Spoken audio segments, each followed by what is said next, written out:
में हो रही है। तो आज जो इधर आप लोगों को बुलाया गया है, जम्मू कश्मीर में विधानसभा चुनाव से पहले कांग्रेस और नेशनल कॉन्फ्रेंस का समझौता हुआ है। नेशनल कॉन्फ्रेंस के मैनिफेस्टो के बिंदु और कांग्रेस नेताओं के बयान का अध्ययन करें तो पता चलता है कि कांग्रेस की मंशा जम्मू कश्मीर में एससी, एसटी एवं वंचितों को मिल रहे आरक्षण को समाप्त करने की है। माननीय प्रधानमंत्री श्री नरेंद्र मोदी जी द्वारा 5 अगस्त 2019 को धारा 370 और 35A को खत्म करने के बाद से जम्मू कश्मीर में दलितों और वंचित समाज के लोगों, खासकर गुज्जर, बरकवाल और नागरिक अधिकारों से वंचित पहाड़ियों को आरक्षण मिलने का रास्ता साफ हुआ था। लेकिन कांग्रेस अब फिर से इनको कुचलना चाहती है। कांग्रेस ने अनुच्छेद 370 लागू करके जम्मू कश्मीर में एससी, एसटी सहित पूरे वंचित समाज के आरक्षण को 60 सालों से बाधित कर रखा था। यह बहुत ही दुर्भाग्यपूर्ण था कि कांग्रेस की आरक्षण विरोधी नीतियों के कारण जम्मू कश्मीर में दलित और वंचित समाज को दशकों तक आरक्षण का लाभ नहीं मिला। प्रधानमंत्री श्री नरेंद्र मोदी जी के सर्वस्पर्शी, समावेशी, सामाजिक न्याय और संविधान की भावना के अनुरूप सामाजिक न्याय को मजबूत करने वाली सरकार में जब जम्मू कश्मीर में एससी, एसटी और वंचित समाज को आरक्षण मिल रहा है तो कांग्रेस और उनके सहयोगी नेशनल कांग्रेस इसका विरोध कर रहे हैं। यही कांग्रेस की असली मंशा है। कांग्रेस पार्टी का विचार है कि जो जम्मू कश्मीर में अनुच्छेद 370 फिर से लागू करेगी, इससे सीधे तौर पर कांग्रेस की मंशा उजागर होती है कि वो फिर से दलित और वंचित के आरक्षण को रोकना चाहती है। क्या कांग्रेस इस बात का जवाब देगी कि जम्मू कश्मीर में अनुच्छेद 370 और 35A फिर से लागू करके वह दलितों और वंचितों के आरक्षण को बाधित करने की योजना नहीं बना रही है? माननीय गृह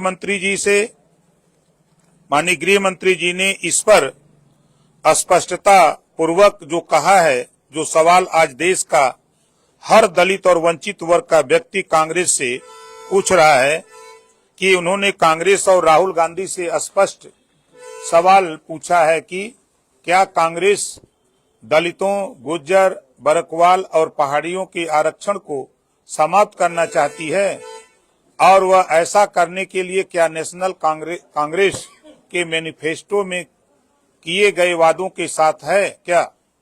हमने कांग्रेस शासित राज्यों कर्नाटक और आंध्र प्रदेश में भी देखा है कि किस तरह एससी, एसटी और ओबीसी वर्ग को मिल रहे आरक्षण को कम करने की साजिश रची गई और रची जा रही है। हमने कांग्रेस की एक और सहयोगी तृणमूल कांग्रेस द्वारा शासित पश्चिम बंगाल में भी देखा है कि किस तरह ओबीसी के अधिकारों का हनन किया जा रहा है। कांग्रेस की मंशा शुरू से ही एससी, एसटी और ओबीसी को मिल रहे आरक्षण को खत्म करने की रही है। जामिया मिलिया इस्लामिया और अलीगढ़ मुस्लिम यूनिवर्सिटी में भी कांग्रेस ने एससी, एसटी और ओबीसी को आरक्षण नहीं मिलने दिया। हम एनडीए के दल कांग्रेस की आरक्षण संविधान और सामाजिक न्याय विरोधी सोच को कभी सफल नहीं होने देंगे और दलितों और वंचितों को उनका अधिकार मिलता रहे जो बाबा साहब डॉक्टर अम्बेडकर जी ने संविधान में व्यवस्था दिया है। हम इसके लिए हम एनडीए के सभी साथी मिलकर लड़ते रहेंगे।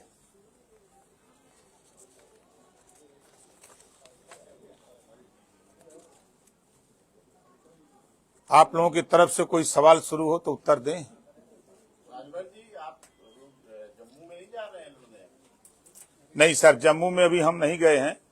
अभी हम महाराष्ट्र, गुजरात, पंजाब, उत्तराखंड, छत्तीसगढ़, झारखंड अभी इधर हम हैं। जी आपने भी बिहार की खबर आप देख ही रहे हैं। महाराष्ट्र भी राष्ट्रीय अधिवेशन करके आ ही रहे हैं, दिल्ली जाने वाले हैं। तैयारी हम लोग नहीं, हरियाणा नहीं लड़ेंगे, हाँ महाराष्ट्र लड़ेंगे। जो बंबई का इलाका है, जो यूपी और बिहार के लोग, वहां 22 विधानसभा सीटें ऐसी हैं जहां 48% अकेले उत्तर भारतीय रहता है। उन सीटों पर चुनाव लड़ा जाएगा, 22 सीटों पर। सर, अभी आपने जो बातें कही कि आरक्षण को लेकर के कांग्रेस वहाँ पे खत्म करने जा रही है, एक मांग पूरे प्रदेश में ही नहीं पूरे देश में हो रही है जातिगत जनगणना की, उस पर आपकी क्या राय है? जातिगत जनगणना होनी चाहिए या नहीं होनी चाहिए? देखिए, जिस बात को मैं 22 साल से कह रहा था, जातिवार जनगणना को, जब ये सत्ता में रहते हैं, तो जब ये सत्ता का चश्मा पहनते हैं कांग्रेस सपा बसपा के लोग, तब जातिवार जनगणना की बात नहीं करते। आप लोग खुद गवाह हो, ओम प्रकाश राजभर चाहे सत्ता में रहा हो चाहे सत्ता से बाहर रहा हो, सदन रहा हो चाहे सदन से बाहर रहा हो, हमेशा हम जातिवार जनगणना के पक्षधर रहे हैं और रहेंगे। और जातिवार जनगणना न कांग्रेस कराएगी, न सपा कराएगी, न बसपा कराएगी। आने वाले दिनों में आप देखिएगा, माननीय नरेंद्र मोदी जी के ही नेतृत्व में जातिवार जनगणना होगी। जिस तरह महिलाओं के आरक्षण राजनीति में ना तो कांग्रेस पास कर पाई, ना बसपा सपा कोई दल कर पाया, उसको पास अगर कोई किया राज्यसभा और लोकसभा में, तो माननीय नरेंद्र मोदी एनडीए सरकार ने किया है। जो आपके सामने 370 धारा 35 से खत्म किया, तो एनडीए सरकार ने किया, मोदी जी के नेतृत्व में हुआ। ये लोग सत्ता में रहते हैं तो इनको नहीं दिखाई देता है। ये झूठ बोलने में माहिर हैं, ये झूठ बोलने में माहिर हैं। सुप्रीम कोर्ट ने आदेश दिया, सुप्रीम कोर्ट का जो फैसला आया, ये लोग प्रदर्शन करके प्रचार क्या कर रहे हैं कि सुप्रीम कोर्ट ने आरक्षण खत्म करने की बात कही है। आप कितना सफेद झूठ बोल रहे हैं। सुप्रीम कोर्ट ने तो साफ साफ कहा कि जो आरक्षण है, उस आरक्षण में अभी तक जो DM SP DIG IG DGP राज्यपाल मुख्यमंत्री राष्ट्रपति राज्यपाल वो आरक्षण उनके बेटे ले रहे हैं, उनको भी आरक्षण मिले, उनके विरोधी नहीं, लेकिन उसको बांट करके दिया जाए। जो गरीब कमजोर वंचित शोषित है उसको आरक्षण मिले। ये बात सपा बसपा कांग्रेस के लोग क्यों नहीं करते? इस बात की चर्चा क्यों नहीं करते? 3 सितंबर 2013 समाजवादी पार्टी की सरकार उत्तर प्रदेश में जो 27% आरक्षण पिछड़ों को लागू, हाई कोर्ट ने कहा कि 27% आरक्षण को बांट करके सबको बराबर हिस्सा दिया जाए। क्या समाजवादी पार्टी ने किया? नहीं किया। यह है इनका चरित्र और चेहरा। ये सत्ता से बाहर आते हैं तो बड़े लच्छेदार बोलते हैं।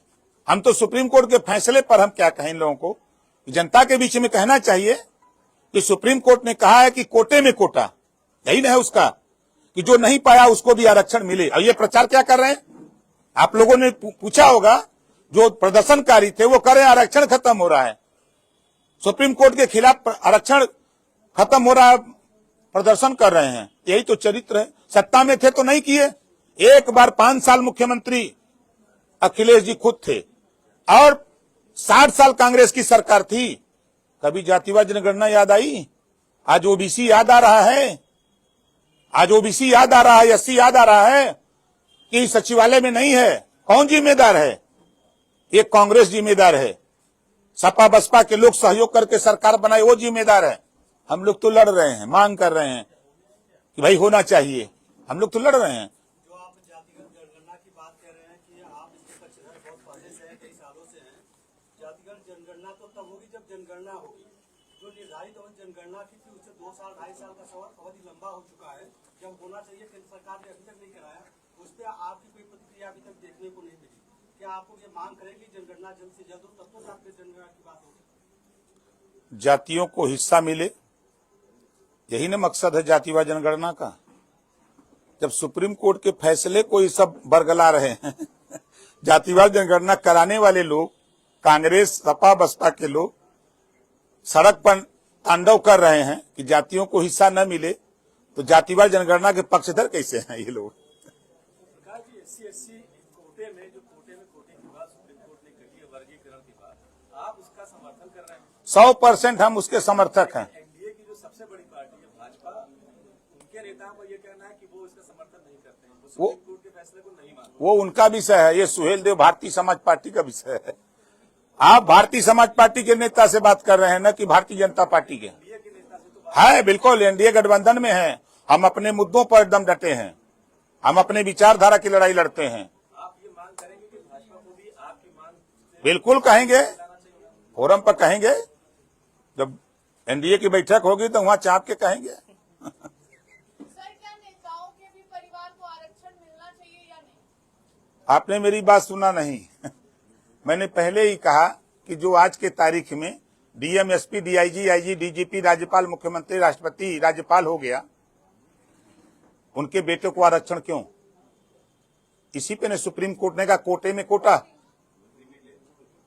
Creamy layer. सर, बीएसपी इस बार उपचुनाव लड़ रही है, क्या वो बीजेपी के सपोर्ट में उतरी है? क्योंकि देखा गया है कि पहली बार वो उपचुनाव लड़ रही है, तो सपा का कहना है कि वोट कटवा का काम बीएसपी करेगी। समाजवादी पार्टी बीजेपी की बी टीम है। समाजवादी पार्टी बीजेपी की बी टीम है। बीजेपी का अरे मेरा उत्तर तो सुन लो भैया। बी टीम है समर्थन में। एमएलसी के चुनाव में खुद एमएलसी अखिलेश जी थे, अब 28 साल वाले को पर्चा भरवा रहे हैं। भूल गए? भरवाया ना, किस लिए? समर्थन करने के लिए। कहां कहां तक हम बतावें? रात को गुलदस्ता लेकर के मोदी जी, योगी जी से मिलेंगे और सड़क पर आकर के बीजेपी के खिलाफ बोलेंगे।